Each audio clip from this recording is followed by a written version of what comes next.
안녕하세요. 담대양외과 원장 양화연입니다. 오늘 이제 제가 말씀드릴 거는 환자 케이스를 한번 설명을 드릴까 합니다. 50세 초반 여성 환자이셨고요. 저희 병원에 배가 아파서 내원해왔고, 저희 병원 오기 전에 한 3일 전에 다른 개인 의원에서 내과에서 초음파를 하셨고요. 초음파 결과는 급성 담낭염으로 저희한테 의뢰가 된 거고, 급성 담낭염은 통증이 계속 지속되거든요. 그냥 증상만 있는 담석증이야 증상이 좋아지는 경우가 대부분이지만, 급성 담낭염은 염증이 계속 지속되기 때문에 통증이 지속되거든요. 그래서 이런 환자도 처음에 왔을 때도, 저한테 왔을 때도 한 3, 4일을 지났지만 통증을 계속 호소하고 있었고, 저희가 이제 다시 초음파 리뷰를 받고요. 초음파 검사에서도 급성 담낭염 소견이 보였었습니다. 담낭벽이 두꺼워졌고 주위에 염증도 있었고, 초음파로 눌러보면 그쪽에 압통이 있었고, 그래서 급성 담낭염은 수술을 이제 늦출 수 없는 상황이기 때문에 저희가 이제 바로 다음날 복강경으로 담낭 절제 수술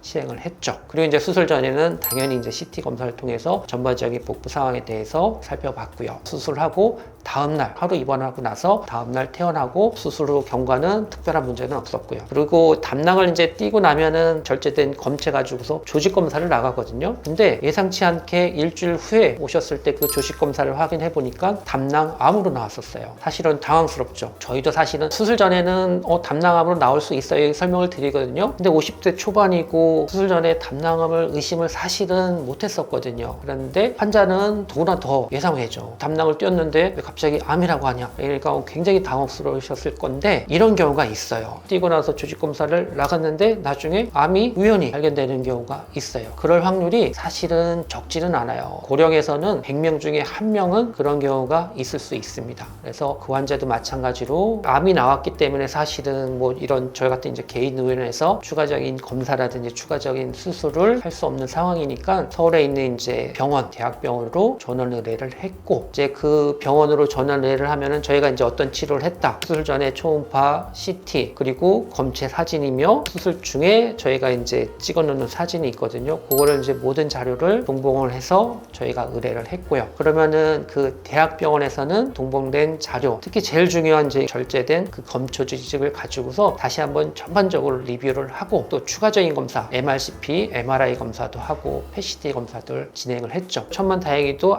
아주 초기여가지고서 담낭 절제 수술 한 것만으로도 95%, 90%의 완치를 바라볼 수 있는 초기여가지고서 추가적인 치료는 안 하고, 지금은 이제 외래 다니면서 경과 관찰을 해서, 이런 경우는 정말 운이 좋아서 담낭암은 굉장히 예후가 안 좋고, 혹시라도 진행된 암으로 발견됐을 경우에는 추가적인 수술을 해야 돼요. 그러면 추가적인 수술은 뭐냐면 이제 확대 담낭 절제 수술이라고 해서 간도 일부 잘라야 되고, 아니면 그 주위에 있는 림프절도 각정 수술을 해야 되고, 그런 경우가 있는데, 이 환자분 같은 경우는 추가적인 수술 없이 담낭 절제 수술만 하고 경과 관찰만 하고 있는, 어떻게 보면은 뭐 암이 생긴 거는 불행하지만 그래도 천만다행으로 해피한 운이 좋았던 환자 케이스였습니다.